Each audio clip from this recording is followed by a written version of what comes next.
The second thing we have to absolutely address, and it will take so long before you get anywhere with it, is lying. Lying, man. Kids lie. And they will convince themselves that they didn't.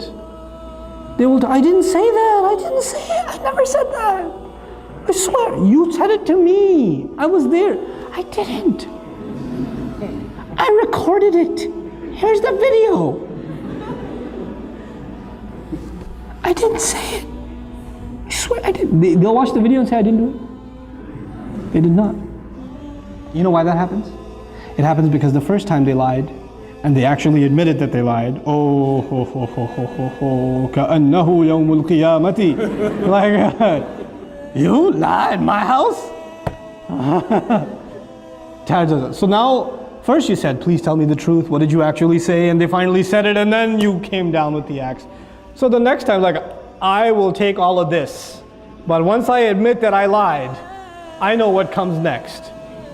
You know, I am not doing that again. I am not admitting to this crime again. Because pleading guilty in this house does not work out for you. You gotta stop that first. You cannot punish. You cannot punish extra for something that happened that's already made you angry. So the mother is angry because the child lied. Or because the child did something bad. Then she's angry because he lied about it. Then she's angry because she's like, tell me the truth, I'm giving you one last chance. One last chance. I'm going to ask you one last time, even though she's going to ask 6 more times. But she says one last time, tell me, and this is the only time I'm going to ask. I'm not going to ask again. Did you do it? No. Okay, I'm going to ask one last time. Before I tell your father, one more time. I didn't do it, I didn't do it, I didn't. And he'll go to bed, he'll cry, he'll wake up, I didn't do it, I didn't do it. He'll stick to it. And you're like, how do I deal with this? And you say, I know you did it. I know you did it. You're making me even more angry. And you get angry, and he gets more defensive. And you get angry, and he gets more defensive. And you, at the end of the day, you start pulling out your hair. The husband comes home, I don't know what to do with this one. He lied. And you're like, you lied? No, no, it starts over again. How do we have to deal with this? We have to take those situations, and sometimes you just believe them, even though you know they're lying. I believe you because I trust you. You wouldn't lie to me. You promised last time you wouldn't lie, so I trust you. And the other kid's like, buddy, I trust him. You're fine. You're not in trouble.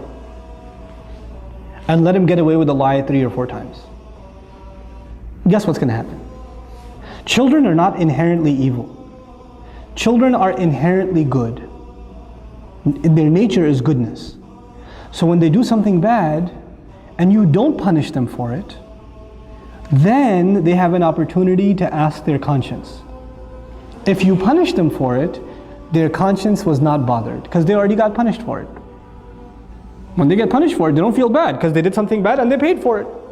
It's done. There's no conscience. But if you don't punish them once in a while, I said pick your battles. You don't have to get them for every time. Pick your battles and say, okay, I trust you.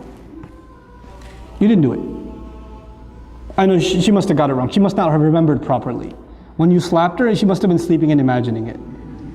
The mark on her face, I don't know, is red coloring. I don't know what it is. Doesn't even look like your hand. Looks more like a foot. You know, so it's okay. You're not in trouble. You know what that does over time? Mama, I want to tell you something. I did do it.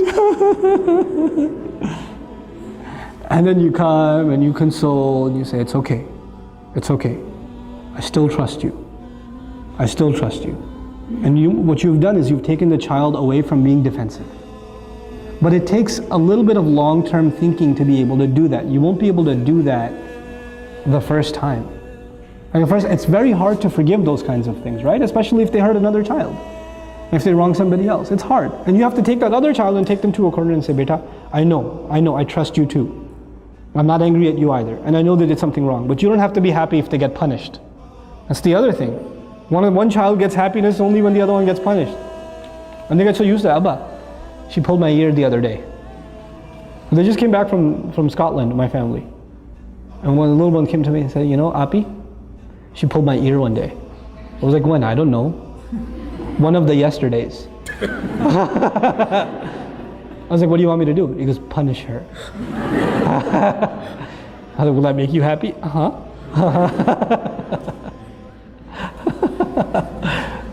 Sometimes kids do that. They get a kick out of the other one getting punished. They do. You don't want to create that either. With little kids, with the 2-year-old, it's okay. You want to entertain them. So you bring the older one and you slap your own arm a couple of times and you tell her to say, ow. You know, and she says, ow, ow, it hurts. And then, you happy now, Walid? Yeah. That's cool. But with older kids, when they get happy when the other one gets punished, that's a problem. That's a punishable offense. That itself is a punishable offense. Why are you happy? What do you get out of that? You know?